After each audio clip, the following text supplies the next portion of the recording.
चावल को आस्था के हमारे निमंत्रण को रविवार के दिन सारे इस जगह इकट्ठे होकर प्लानिंग से कोई गांव का घर, कोई समाज बोले कुएं पे रहते हैं तो वो भी बाकी नहीं रहना चाहिए। प्रत्येक गांव में ये निमंत्रण के चावल जाने चाहिए। बोलो हाथ खड़ा करो, कौन कौन लोग ये काम करेंगे रविवार को। 2 घंटे में पूरे गांव में चावल वितरण दी। देखो 500-400 लोग लग जाते तो सारा काम हो जाता है। ये एक व्यक्ति का काम नहीं है। एक बहुत बड़ा सेठ, हमारे हिंदुस्तान में सेठों की कमी नहीं है, उसने बोला ये राम मंदिर तो मैं बना दूं, इतने 10 नहीं 25,000 करोड़ लगेंगे तो भी, पर वो संभव उसको ऊपर वाले ने परमिशन नहीं दी, क्योंकि इसमें तो हर व्यक्ति का सहयोग लगना चाहिए। और जब हर व्यक्ति का सहयोग लगेगा तो हर एक के भावना इसमें जुड़ेगी। तो आज ये चावल भी बांट रहे, तो आपके सबका सौभाग्य है। कौन कौन उस भाग्यशाली काम को करते हैं और वो हमको रविवार को करना है।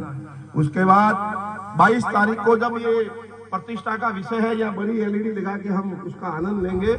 उससे पहले 21 तारीख 20 तारीख जितना संभव हो गांव वाले 2 घंटे 3 घंटे शाम को भजन का आयोजन, कीर्तन का आयोजन, राम धुन का आयोजन, अपने अंदर से जो महिला मंडल है उसमें भी यदि मंडली बनी हुई है तो यहाँ पे 2 दिन उसका उत्सव भी करना है। और यदि आज से ही करें तो कोई बुराई नहीं है। धर्म का काम करने में, धर्म का नाम लेने में कोई समय की पाबंदी नहीं है। किस समय क्या मालूम भगवान का बुलावा आएगा। जो काम आज यहाँ कर दिया वो बहुत बड़ा भाग्यशाली है। तो ये 2-3 दिन हमको, 4 दिन 10 दिन जो संभव हो, ये धर्म के हमको भजन करने हैं। उससे पूरे गांव में ये संदेश जाएगा कि भाई ये क्यों हो रहा है, क्योंकि 22 तारीख को हमको प्रतिष्ठा में इस प्रांगण में शरीक होना है।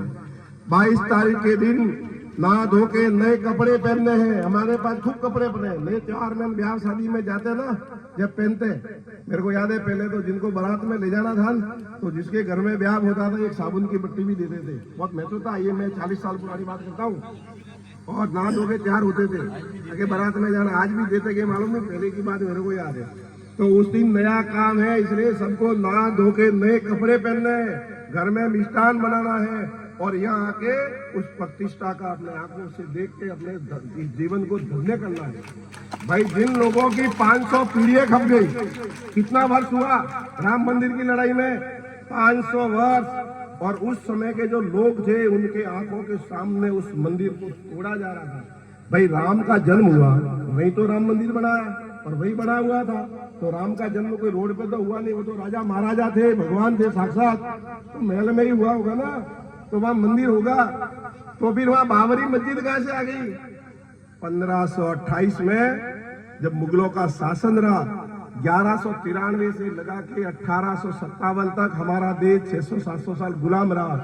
उस गुलामी के काल में जो हमारे ऊपर शासक थे, मुगल शासक को या अंग्रेज को, उन्होंने देखा हिंदू धर्म के जो आस्था के केंद्र है, राम जन्मभूमि अयोध्या, श्री राम का मंदिर, भगवान कृष्ण का मंदिर, भगवान शिव का मंदिर, इनको मिटा दो। जब वो रहेगा नहीं तो लोग, आने वाली पीढ़ी है, क्या तो राम को याद करेगी, क्या कृष्ण को याद करेगी। जब मंदिर है और जगह है तो याद करना ही पड़ेगा। अब जब जगह ही नहीं रहेगी तो हम भूल जाएंगे। एक छोटा सा उदाहरण, मैं भी अयोध्या गया था आज से 4 साल पहले। अयोध्या क्या हुआ, श्रीलंका, बच्चों ने जिद करी के चलना पड़ेगा, छुट्टी है दीपावली की। मैंने कहा भाई चलो, अपने क्या इच्छा तो नहीं की, गए। और गए तो यहाँ से प्लान में बैठे थे, एक दिमाग में थी अपने को तो रावण का घर देखना है। वो कहाँ पे है? लंका में है, खाली झूठा बकवास है। तो वहाँ जैसे ही वो लोग वहाँ की स्थिति देखते थे, वहाँ के जो बने हुए तीर्थ स्थान है वगैरह, जो भी पर्यटक स्थल है, तो मैं तो वहाँ खड़ा रह के 4-5 रिक्शे वालों को बुलाता। अरे भाई मेरे को रावण का महल 10 हुआ तो हुआ, पर है कहाँ वो? मैं तो वो देखने आया हूँ। तो मेरे को तो वो कोई बोला कि रावण कौन? यार लंका में गए और वो पूछ रहे मेरे को कि रावण कौन? अरे भाई मैं कहा रावण। तो एक रिक्शे वाले ने जवाब दिया, वो भी कितनी आवाज से बोला, शायद उसको बोलने में भी मैं लगता 30 सेकंड लगा। ऐसा बोला रावण, ऐसे बोला। मतलब उसको मालूम भी नहीं है कि रावण है कि रावण है। हाँ मैं कि वही रावण जिसको हम जलाते हैं भारत में, या तो कोई याद नहीं करता। वो तो क्या 5-6 हजार 10,000 साल की पुरानी बात होगी। तो यदि हमारे राम के जो मंदिर का अस्तित्व उन लोगों ने मिटाया, कृष्ण जन्मभूमि को मिटा देते, तो हमारे ये बच्चे भगवान को याद करते? करते क्या? इसलिए हमारे लिए मात्र ये प्रतिष्ठा नहीं है, हमारे हिंदू धर्म का जो आस्था का केंद्र है, कण कण में राम है, और हमारे धर्म की ध्वजा जो है, इस हिंदू समाज में आज ये मौका आया है कि इस बहाने हम सबको एक जाजम पे हिंदू समाज को एक होना है।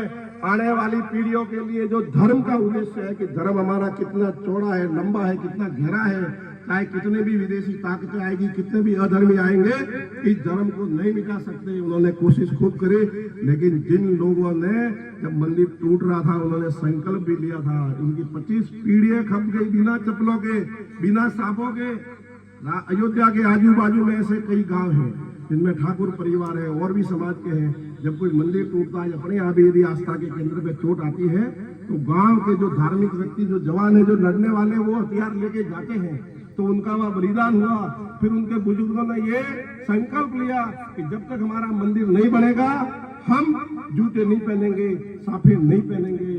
श्री राम जन्मभूमि न्यास ट्रस्ट ने जब सुप्रीम कोर्ट का फैसला आया, तो उन गांवों में जाके जो संकल्पधारी परिवार थे, उनकी पीढ़ियां खप गई बिना चप्पल के। हम तो खाली 15 मिनट चप्पल नहीं होना तो ऊंचे नीचे हो जाते हैं, बच्चे के पैरों में चप्पल नहीं है, लेकिन उनकी 25 पीढ़ियां खप गई। एक पीढ़ी में 60 साल गिनो तो कितने परिवार बिना चप्पल और साफे के गए।